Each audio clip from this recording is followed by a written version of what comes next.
Hello नमस्कार दोस्तों, आप सबका स्वागत है हमारे चैनल मास्टरमाइंड बाबा पर। आज मैं आपको पढ़ाने वाला हूँ पॉलिटिकल ऑनर्स 6 सेमेस्टर यानी DUSOL। जो आपके एग्जाम्स आने वाले हैं, 11 मई से एग्जाम है, याद रखना। भूल गए हो शायद सबके सब, मैं भी भूल चुका हूँ। कोई नहीं, चलो अब स्टार्ट करो। आप अपनी दोबारा से पढ़ाई कंटिन्यू करो, लेकिन एक चीज़ ध्यान रखो यार, अभी तक तुम्हें बुक्स नहीं मिली। अभी तक हमारे कॉलेज की हमें बुक्स नहीं मिली हैं, तो हमें बिना बुक्स के स्टडी को जारी करना है। तो जो मैंने नोट्स बनाए हैं, जो मैं अपने पेपर में लिखने वाला हूँ, वो ही आपके लिए भी मैं यहाँ पे प्रोवाइड कराने वाला हूँ चैनल पे। आज मैं आपको समझाऊंगा कि कैसे क्वेश्चंस आने वाले हैं। तो मैं इस चैप्टर का, यानी मैंने आपके लिए चैप्टर बनाया है राजा राम मोहन राय। राजा राम मोहन राय हमारे इंडियन पॉलिटिकल थॉट पार्ट 2 का चैप्टर है, जिसके पार्ट 1 में पहले अपलोड कर चुका हूँ। पार्ट 1 में मैंने आपको क्या बताया था कि राजा राम मोहन राय के अधिकारों पर विचार, यानी वो एक तरीके से अधिकारों के समर्थक थे। अधिकारों के समर्थक का मतलब क्या है कि वो एक पुनर्जागरण चाहते थे। पुनर्जागरण का मतलब क्या है, यहाँ पर वो चाहते थे कि भारत में धार्मिक एवं सामाजिक सुधार हो। तो पूरा एक लॉन्ग क्वेश्चन मैंने आपको बताया था, और मैंने आपको बताया था उस वीडियो में कि मैं 3 क्वेश्चन आपके लिए लाने वाला हूँ इस चैप्टर में से। उसमें से अब दूसरा क्वेश्चन यानी इस वीडियो का पार्ट 2 है, जिसमें मैं आपको बताऊंगा। ये क्वेश्चन आपका लॉन्ग में तो नहीं आएगा, लेकिन ये क्वेश्चन आपका आता है टिप्पणी में। एंड के क्वेश्चन आते हैं ना, टिप्पणी कीजिए। तो टिप्पणी कीजिए में आएगा, तो आपका क्वेश्चन ये होगा कि राजा राम मोहन राय को भारतीय पत्रकारिता का जनक माना जाता है, स्पष्ट कीजिए या इस अभिकथन की व्याख्या कीजिए। तो इतना लॉन्ग तो नहीं आता खैर क्वेश्चन, टिप्पणी में तो सीधा लिखा होता है कि राजा राम मोहन राय भारतीय पत्रकारिता के जनक के रूप में। तो आपको बताना होगा कि कैसे मतलब राजा राम मोहन राय थे, वो प्रेस को कैसे बढ़ावा देते थे, वो भारतीय स्वतंत्रता में किस तरीके से महत्वपूर्ण मानते थे पत्रकारिता को। तो सबसे पहले मैं एक चीज़ बताता हूँ, जो पत्रकारिता होती है, पत्रकारिता को हमारी डेमोक्रेसी का चौथा स्तंभ माना जाता है। दैट्स मीन, अच्छा 3 स्तंभ कौन थे, आपने बचपन में भी पढ़ा होगा यार ये लाइन तो, कि 4 स्तंभ है लोकतंत्र के। 3, विधायिका, कार्यपालिका, न्यायपालिका। अब विधायिका, कार्यपालिका और न्यायपालिका से हटकर जो चौथा स्तंभ आता है, वो है हमारा पत्रकारिता। दैट्स मीन, राजा राम मोहन राय का मानना था कि अगर लोकतंत्र को कायम करना है या डेमोक्रेसी को बढ़ावा देना है, तो सबसे बड़ा फैक्टर क्या साबित होगा उसमें, एक स्वतंत्र प्रेस। अगर प्रेस स्वतंत्र नहीं होगी, जिस देश की मीडिया आज़ाद नहीं होती, उस देश में कभी भी लोकतंत्र की कायम, मतलब लोकतंत्र को कायम नहीं किया जा सकता। जैसे मान लो मैं यहाँ पे वैसे बना तो नहीं हूँ, लेकिन मान लो यार मैं प्रधानमंत्री बन गया। अब मैं प्रधानमंत्री बन गया, मैं मीडिया वालों को कह रहा हूँ नहीं भाई तू ये रिपोर्ट नहीं छापेगा, तू वो रिपोर्ट नहीं छापेगा। इस तरीके से क्या होगा कि मैं डेमोक्रेसी होते हुए भी, यानी मैं एक डेमोक्रेटिक लीडर होते हुए भी, मैं एक लोकतांत्रिक नेता होते हुए भी, मैं क्या कर रहा हूँ यहाँ पर, मीडिया को स्वतंत्रता दे नहीं रहा। अब मैं जो भी काम कर रहा हूँ वो जनता तक पहुँच ही नहीं रहे। अगर वो ही जनता तक नहीं पहुँच रहे, यानी मेरी सरकार जनता के लिए जवाबदेही नहीं है। जो मैं काम कर रहा हूँ वो मैं कर रहा हूँ, जनता को पता ही नहीं क्या पॉलिसीज बन रही हैं। तो ये कैसा लोकतंत्र, ये किस चीज़ का मानना है, किन का मानना है, राजा राम मोहन राय जी का। राजा राम मोहन राय जी एक स्वतंत्र प्रेस के समर्थक थे। उनका मानना था कि अगर हमने प्रेस को स्वतंत्रता दे दी, अगर हमने मीडिया को आज़ादी दे दी, तो हम एक सच्चे लोकतंत्र की स्थापना कर पाएंगे। हमारे पहले प्रधानमंत्री पंडित जवाहरलाल नेहरू जी ने भी राजा राम मोहन राय जी को भारतीय प्रेस के संस्थापक के रूप में माना है। यानी उनका भी मानना था कि पहले व्यक्ति हैं जिन्होंने भारत में एक स्वतंत्र प्रेस की बात की। उसके बाद कुछ पॉइंट्स बताता हूँ, कुछ फैक्टर बताता हूँ, जैसे कि राजा राम मोहन राय ने कई लैंग्वेजेस में, जैसे कि फारसी, बंगाली और अंग्रेजी में अपने छोटे छोटे समाचार पत्र प्रकाशित किए। उनका मानना था कि अगर जनता को अंग्रेजों के खिलाफ करना है, दैट्स मीन, मैंने पहले भी वीडियो में बताया था कि कभी भी राजा राम मोहन राय ने अंग्रेजों का डायरेक्ट विरोध नहीं किया। उनका मानना था कि जनता को अंग्रेजों के खिलाफ हमें करना है, लेकिन कैसे, धीरे धीरे, यानी समझाना है कि कैसे अंग्रेज हमारा शोषण कर रहे हैं, और वो हम कैसे समझा सकते हैं, अखबारों के माध्यम से। उनका मानना था कि जनता के अंदर अगर हमने अखबारों के माध्यम से चेतना पैदा कर दी, किसके खिलाफ, अंग्रेजों के खिलाफ, तो जनता खुद ब खुद उनका विरोध करने लगेगी और एक आज़ादी की मांग को उठाएगी, जिसे दबाना नामुमकिन सा साबित होगा। किसके लिए, अंग्रेजों के लिए। अब जो हमारे राजा राम मोहन राय हैं, उनका बंगाल के साहित्य में बहुत बड़ा योगदान है। यहाँ तक कि उन्हें बंगाल के गद्य के जनक के रूप में भी माना जाता है। और हमारे राजा राम मोहन राय जी का मानना था कि जो प्रेस है, प्रेस से क्या होता है, बौद्धिक क्षमता बढ़ती है। बौद्धिक क्षमता का मतलब क्या है कि तर्क शक्ति बढ़ती है। यदि हम प्रेस का सही से इस्तेमाल करते हैं तो हम एक तर्क संगत बन जाते हैं, यानी हम अपने जो भी बातें रखते हैं उनके साथ हम तर्कों का इस्तेमाल करते हैं, एक बेबुनियाद बातें नहीं करते।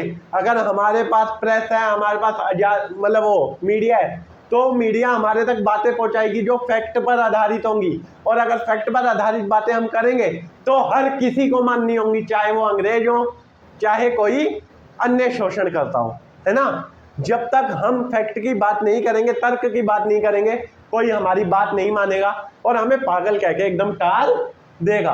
क्लियर यहाँ तक। अब उसके बाद हमारे जो राजा राम मोहन राय जी ने, उन्होंने एक चंद्रिका नामक छोटा सा समाचार पत्र भी प्रकाशित किया, जिसको अंग्रेजों के दबाव में आके अगले ही साल उन्हें बंद करना पड़ा, लेकिन फिर भी उन्होंने हार नहीं मानी और अगले ही साल उसको दोबारा से कंटिन्यू किया। इससे पता लगता है कि हमारे राजा राम मोहन राय जी हैं वो कितने बड़े समर्थक थे, किसके, प्रेस की आज़ादी के। दैट्स मीन वो बिल्कुल हार नहीं मानना चाहते थे, वो पूरे तरीके से प्रेस को आज़ादी देना चाहते थे। तो अब राजा राम मोहन जी का मानना था कि प्रेस की स्वतंत्रता के बिना जो हमारा उद्देश्य है, जो हमारा मोटिव है, हम उसे कभी कंप्लीट नहीं कर सकते। उनका मोटिव क्या था? देखो, एक अंग्रेजों से आज़ादी तो बहुत अलग बात थी, उनका मेन मोटिव था समाज सुधार। यानी अगर हम प्रेस को स्वतंत्र कर दें, अगर हम प्रेस को आज़ाद कर दें, या अगर हम मीडिया को पूरी आज़ादी दे दें, तो उससे समाज के सुधार के लिए जो प्रचार हम करना चाहते हैं, यानी स्त्री शिक्षा का प्रचार करना चाहते हैं, अगर हम बार बार उसे अखबार में प्रिंट करेंगे तो लोग पढ़ेंगे तो लोगों के मन में चेतना जगेगी, लोगों के मन में एक चीज़ आएगी, हाँ यार ये कुछ छाप रहा है, डेली छाप रहा है, तो कुछ ना कुछ तो फैक्ट होगा इसमें, और लोग अपने लड़कियों को, अपनी बच्चियों को पढ़ने के लिए भेजेंगे, है ना। और ऐसा ही कुछ अगर हम सती प्रथा के खिलाफ बार बार छापते हैं तो इससे लोगों को समझ आएगा, लोगों के मन में आ जाएगा कि जी हाँ, सती प्रथा गलत है, और लोग उसे एक्सेप्ट करेंगे धीरे धीरे, है ना।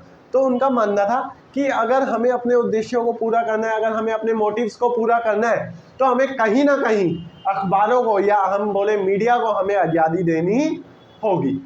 अब एक अंग्रेजों द्वारा 1823 में अध्यादेश लाया गया। अध्यादेश कुछ यूँ था कि एक लाइसेंस का मतलब क्या है कि पत्रकारों को जो भी खबर छापनी है उससे पहले अंग्रेजी सरकार की क्या लेनी होगी, परमिशन लेनी होगी। लेकिन यार, अगर अंग्रेजी सरकार की हमें परमिशन लेनी पड़े तो हम अंग्रेजी सरकार का विरोध कर ही नहीं पाएंगे, और अगर हम अंग्रेजी सरकार का विरोध नहीं कर पाएंगे तो ये मामला क्या हो जाएगा, बिल्कुल गड़बड़ हो जाएगा, बहुत ज़्यादा दिक्कत हो जाएगी, और हम कहीं ना कहीं उनसे दबकर रह जाएंगे। इसलिए उन्होंने विरोध किया, किसने? राजा राम मोहन राय ने। किसका? अंग्रेजी सरकार का। और अंग्रेजी सरकार द्वारा पारित किए गए इस अध्यादेश का कब पारित हुआ था? 1823 में। इसमें क्या था? लाइसेंसिंग प्रोसेस था। क्लियर? तो उन्होंने बोला कि ऐसे लाइसेंस द्वारा होगा तो हम इस चीज़ को एक्सेप्ट नहीं करेंगे।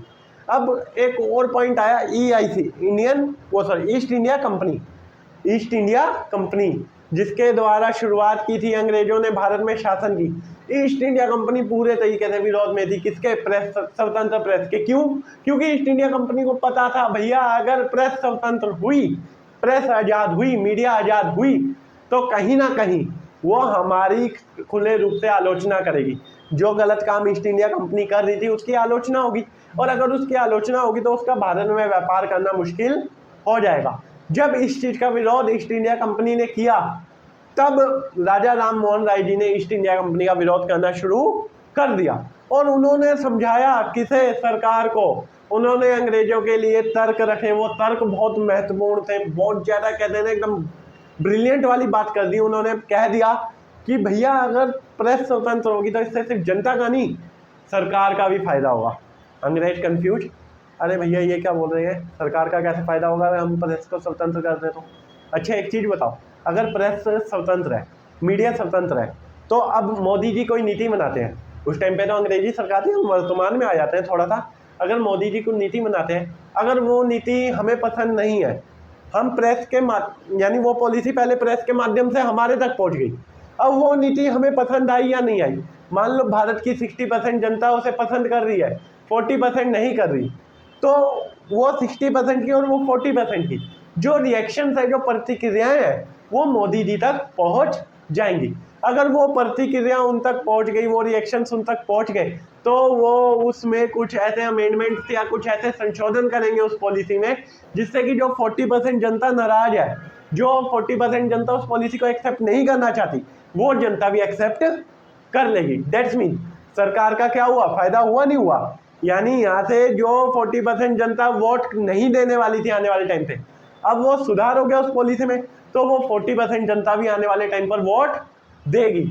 दैट्स मीन सरकार और जनता के बीच में एक बहुत प्यारा कोऑर्डिनेशन बना रहेगा, यानी एक समन्वय बना रहेगा, जिससे कि सरकार की नीतियां पहुंचती रहेंगी जनता तक और जनता की प्रतिक्रियाएं पहुंचती रहेंगी सरकार तक। इसलिए उनका मानना था कि जनता और सरकार दोनों के लिए ही प्रेस काफ़ी महत्वपूर्ण है। उन्होंने बहुत बढ़िया तर्क दिया जिससे अंग्रेज काफ़ी प्रभावित हुए और उन्होंने एक प्रेस को कहीं ना कहीं कुछ महीने में स्वतंत्रता जरूर दे दी। उम्मीद करता हूँ आपको ये वीडियो में पूरा जितना चैप्टर मैंने समझाया है, जितना क्वेश्चन मैंने समझाया है वो पूरा समझ आया होगा। आपको कुछ ही नहीं लिखना पूरी टिप्पणी में, बस जो पॉइंट्स मैंने बताए हैं इन्हें एक एक करके लिख देना, 100% पूरे नंबर मिलेंगे। और हाँ, अगर आपको वीडियो पसंद आई हो तो ज़्यादा से ज़्यादा इस वीडियो को लाइक और शेयर करें और हमारे चैनल को सब्सक्राइब करें। 20 तारीख से आपको 6 सेमेस्टर के लिए चारों बुक्स का 4 पेपर होने वाले हैं ना, तो चारों पेपर का फुल्ली कोर्स मिल जाएगा जिसमें इंपॉर्टेंट क्वेश्चंस मैं आपको बताऊंगा। क्योंकि मुझे पता है कि एसओएल के हम जो छात्र हैं, एक तो हमें बुक्स तक नहीं मिली, अब बुक्स नहीं है तो हम कहाँ से स्टडी करें, है ना। तो अब उस स्टडी को आसान बनाने के लिए मैंने क्या किया, कुछ शॉर्ट नोट्स बनाए हैं जिससे आपकी काफ़ी ज़्यादा हेल्प हो जाएगी। तो जल्दी जल्दी चैनल को सब्सक्राइब करके बेल आइकन दबा दें। धन्यवाद।